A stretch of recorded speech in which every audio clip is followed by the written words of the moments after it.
Ha sido clarísimo el doctor Manuel Luján Tupes. Para profundizar del tema voy a recibir a la doctora Wilda Cárdenas. Ella ha sido presidenta de la Sala de Extinción de Dominios de la Corte Superior de Justicia de la Libertad. Doctora Wilda, muchísimas gracias por estar esta noche.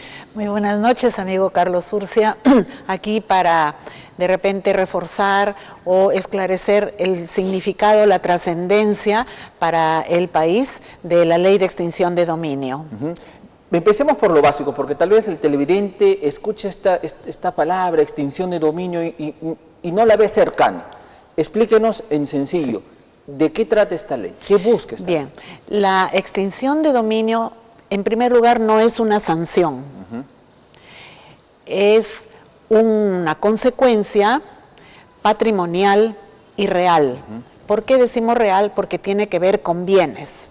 Entonces, extinción de dominio consiste en la transferencia de la propiedad de origen ilícito o que, habiendo sido de origen lícito, se utiliza, se instrumentaliza para fines ilícitos. Es un proceso que no se sigue contra las personas, se sigue contra los bienes, pero se cita a las personas para que justifiquen el origen de sus bienes y para que justifiquen la actividad, ¿no? Entonces, extinción de dominio es una subespecialidad dentro del sistema anticorrupción que, bueno, permite al Estado, pues, recuperar los bienes que están en manos de personas que están infringiendo la norma. Que lo han obtenido de manera ilícita. Sí. Es decir, que estas organizaciones criminales, ¿no?, cuando son capturadas, van a responder a la justicia. Pero, reitero, la parte penal, esa parte, acá la extinción de dominio es patrimonial. Sí, exactamente. Correcto. O sea, va directamente a los bienes adquiridos irregularmente. Adquiridos ilícitamente o que están siendo utilizados ilícitamente, ¿no? Incluso ahorros, depósitos, bueno, títulos valores que están en banca, ¿no? Es autónomo, no tiene ningún símil ni relación ni con el proceso penal, ni con el proceso civil, ni con el proceso arbitral, con ningún proceso. No es que es una isla, sino que es parte de toda esta política de Estado para contrarrestar, para enfrentar a la corrupción. Y cuando se habla de que se extinguen los bienes procedentes de actividad ilícita, no solamente se considera actividad ilícita el delito, también la infracción administrativa, ¿no? También cualquier, digamos, actividad que infrinja el ordenamiento jurídico, porque el artículo 70 de la Constitución dice: el Estado garantiza el derecho de propiedad, y luego dice: la propiedad se ejerce en armonía con la Constitución y la ley. Exacto. Y si no se ejerce en armonía con la Constitución y la ley, no es un derecho de propiedad. Es una apariencia de derecho, por eso es que la ley ingresa a su extinción. Entonces, no es pérdida, porque la pérdida de dominio es cuando yo he adquirido un bien, cometo un ilícito penal y como parte de la sentencia viene el decomiso. En extinción de dominio no es ese el esquema, no es ese el enfoque. Existe extinción de dominio en el derecho comparado. Se originó en Colombia en el año 1996. Aquí ya han habido experiencias de pérdida de dominio. El decreto legislativo 992, el decreto legislativo 1402, que supeditaban a la sentencia penal la pérdida del dominio. Pero eso ya es obsoleto, ya se superó, hay un nuevo paradigma y entonces así el Estado pues recupera los bienes, ¿no? Recupera, digamos, los dineros mal habidos. Correcto. Extinción de dominio se crea en el año 2018, el 4 de agosto, justo para el Día del Juez. Su reglamento sale en enero del 19 y se instala en marzo del 19. A la fecha se han recuperado en 4 años de vigencia o de funcionamiento, más de 250 millones de soles, que no es poco, obviamente, ¿no? Porque se afecta a personas naturales, pero también a personas jurídicas. Y el foco de atención es no minería informal, sino minería ilegal, ¿no es cierto?, lavado de activos y todo lo que es criminalidad organizada que genera ingentes ingresos ilícitos, ¿no? Y la corrupción también, que genera pérdidas, bueno, ingentes, ¿no? Ahora, el día del juez, como usted me manifiesta, se pone en vigencia esta norma de pérdida de dominio. Sí. ¿Correcto? Sin embargo, se celebran 201 años del Congreso y este Congreso, desprestigiado de por sí, con una impopularidad más que evidente, quiere de alguna manera cambiarla. Sí. ¿Cuál es la preocupación Sí. ahí en torno Sí. a Sí. esas modificaciones que intenta hacer? El Congreso creo que tiene una flagrante ignorancia, un flagrante desconocimiento de lo que es extinción de dominio, que, como repito, no es sanción, es consecuencia jurídico, patrimonial y real. Entonces, se ha presentado un proyecto de ley, el 3577, que ya se ha aprobado en la Comisión de Justicia en marzo del año 2022, ¿no? Y que ahora se lo ha puesto en agenda del Pleno. ¿Y qué es lo que pretende en apretada síntesis, ¿no? En primer lugar, pretende restringir extinción de dominio solo a ilícitos penales. Solamente por la comisión de delitos, en primer lugar. En segundo lugar, se señala que la extinción de dominio no es autónomo, porque la sujeta al proceso penal y a la sentencia penal. Y para que ésta quede firme, ¿cuánto tiempo demora un proceso penal en el Perú? Hasta que va hasta la última instancia. Bien, entonces, este proyecto de ley, además, ¿qué tiene? Además que desconoce la autonomía de extinción de dominio, además que pretende restringir a ilícitos penales, pretende desnaturalizar extinción de dominio. ¿Para qué? Para proteger intereses económicos que están a modo de subterfugio, haciendo lobbies y, bueno, tratando de influir, ¿no? El proyecto también señala como fundamento que la extinción de dominio estanca los despachos fiscales, pero el decreto legislativo señaló que para extinción de dominio se crearán órganos jurisdiccionales especializados, tanto fiscalías como órganos jurisdiccionales, juzgados y salas, pero también la Procuraduría tiene sus procuradores especializados en extinción de dominio, la policía es una policía especializada en extinción de dominio. Entonces, dentro del sistema hay la subespecialización. Entonces, no hay un estancamiento. Y la carga actualmente no es tan alta que debería serlo. ¿Por qué?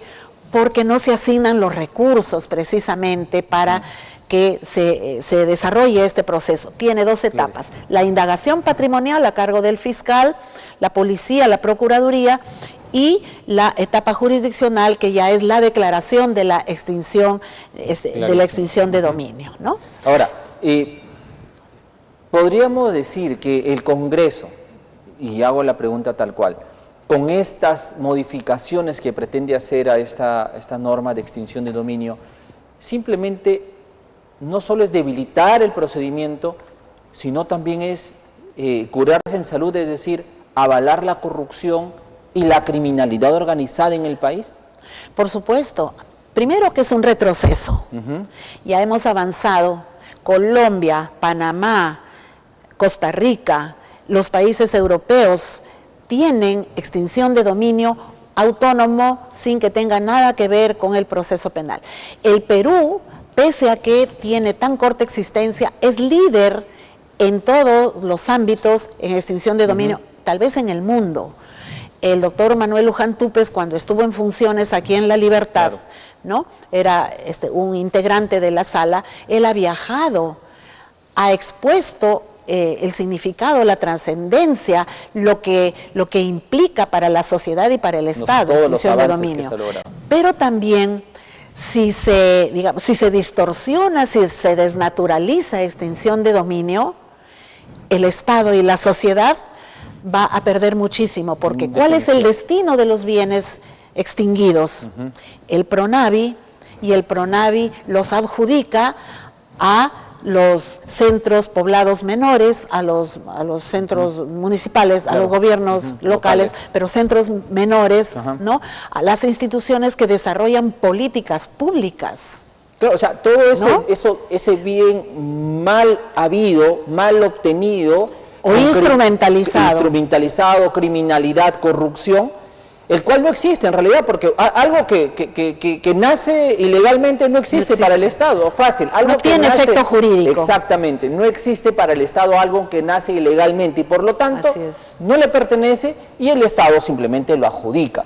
Pero con esta norma se está previsto, ponerlo así también es sencillo, es decirle a los delincuentes, a los corruptos, a los criminales, disfruta de ese bien, es más, con ese bien que tienes, defiéndete. O sea, con esas millonadas de dinero que tienes de la corrupción, defiéndete frente a un Estado débil, porque finalmente somos un Estado débil. Entonces, el Estado tiene una herramienta que puede de alguna manera pelear de igual a igual con estas organizaciones criminales, con estos corruptos, y lo estamos, como ustedes dicen, entrando en una indefensión total. Es un debilitamiento del sistema anticorrupción, clarísimo, evidente. ¿Por qué? Porque el corrupto cumple su pena y sale a disfrutar los bienes mal habidos, ¿no? O a disfrutar el dinero lavado o el dinero mal habido. Entonces, ¿cómo el Estado va a permitir esto? Con la complicidad de un Congreso descalificado, deslegitimado. Eso es algo que creo que la ciudadanía va a valorar, ¿no? Y bueno, es un motivo más para censurar a un Congreso que está de espaldas a la sociedad, que está de espaldas a la realidad, porque ya, digamos, no se mete con la sociedad, pero la realidad, ¿cuál es? ¿No? Que estamos nosotros inmersos en, digamos, en un tráfago, ¿no? En una dinámica donde iríamos a permitir que campee el delito, la corrupción, el narcotráfico, la trata de personas, la trata que es el segundo mayor productor de dinero en el mundo, ¿no? El señor Gonza es de Perú Libre y él presidía la comisión del Congreso, la Comisión de Justicia del Congreso. Imagínense, Perú Libre presidía esta comisión y le dio luz verde, pero el proyecto es del fujimorismo, o sea, una vez más, la izquierda y la derecha juntas para poder, y disculpen el término, tal vez es muy fuerte, pero para intentar dinamitar el país, o sea, dinamitar las instituciones. Y digo este término de dinamitar porque ya los delincuentes de las organizaciones criminales están lanzándote granadas, dinamitas, o sea, tienen fusiles de largo alcance, pero estas son las organizaciones criminales, pero no podemos permitir que desde el Congreso se siga debilitando las instituciones. Y no solamente hablamos de esta norma, sino también del sistema de justicia. Sí, claro. Bueno, en su momento, el Ministerio de Justicia, como ministerio, pero también la Procuraduría General del Estado, a través del señor Soria, que fue maltratado, fue expulsado de su cargo. En el gobierno de Pedro Castillo, hay que tuvo decirlo. que hacer un proceso constitucional para que se respete el fuero de la Procuraduría General de la República, ¿no? El propio Poder Judicial, el Ministerio Público, todas las instituciones del sistema de justicia han puesto las alertas, han llamado la atención. Por último, el señor Juez Supremo Coordinador Nacional también lo ha dicho.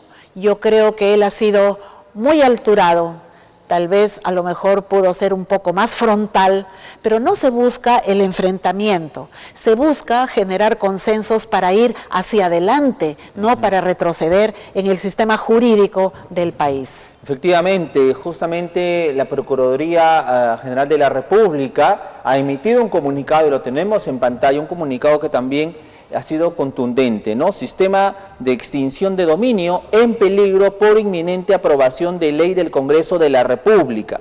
Y ahí manifiesta pues todo lo que se está discutiendo, analizando en estos días. Dice que es un instrumento fundamental para la lucha contra la corrupción el crimen organizado, el narcotráfico, el lavado de activos, entre otros ilícitos. Ha manifestado que durante estos 4 primeros años que tiene esta ley de extinción de dominio, llámese 2019 y 2023, se ha dictado un total de 616 sentencias judiciales fundadas, obteniéndose 60 millones de dólares americanos, claro, que se ha recuperado a favor del Estado, demostrando así su efectividad en el diseño actual de este proceso. Por lo tanto, dice, es un grave retroceso en la lucha contra la corrupción, el crimen organizado, el narcotráfico, el lavado de activos, entre otros ilícitos de alta peligrosidad. Bueno, es clarísimo, sí, ¿no? Tal vez sea no digo yo una omisión, sino un pequeño problema que no se haya difundido extinción de dominio entre, digamos, el foro, es decir, los señores abogados, ¿no? Las universidades, que es lo que le llamamos la academia, ¿no? Claro. La academia, el Ministerio de la Defensa, que le llamamos en derecho, que es el sistema de los abogados, ¿no? Y en otros espacios y foros. Claro. No hay muchos eventos. La mayoría de eventos son internos, ¿no? Entonces, tal vez no se ha difundido la esencia y la télesis, la finalidad y la trascendencia para el Estado y la sociedad de lo que es el subsistema de extinción de dominio. Efectivamente, y la ciudadanía, ¿no?, tal vez escucha este término y no lo siente cerca, ¿no? Sí. Es por eso que le agradezco muchísimo por estar esta noche con nosotros y podernos dar luces, pues, de lo que se intenta hacer desde el Congreso de la República. Otra acción cuestionada, criticada por un Parlamento desprestigiado. Ojo con esto, y acá lo decimos claramente, cuidado, mucho cuidado, ciudadanos, amigos televidentes, con lo que se está pretendiendo hacer desde el Congreso de la República y con la complacencia de este gobierno. Se está desinstitucionalizando el país, se está debilitando las instituciones, y desde el Congreso se está copando los principales poderes del Estado. Ahora hablamos obviamente de esta norma, pero también tenemos la Junta Nacional de Justicia, que está ahí pendiente. Hay otros temas. ¿No? Claro. Hay otros temas. En todo caso, a estar advertidos y nada, pues a estar de una manera alertas a lo que pueda ocurrir. Muy bien. Doctora Wilda, muchas gracias por la oportunidad. Muchísimas gracias siempre a usted por atender nuestro llamado. Buenas noches, público televidente. Muchísimas gracias. Ha estado con nosotros la doctora Wilda Cárdenas Falcón. Ella ha sido presidenta de la Sala de Extinción de Dominios de la Corte Superior de Justicia de la Libertad.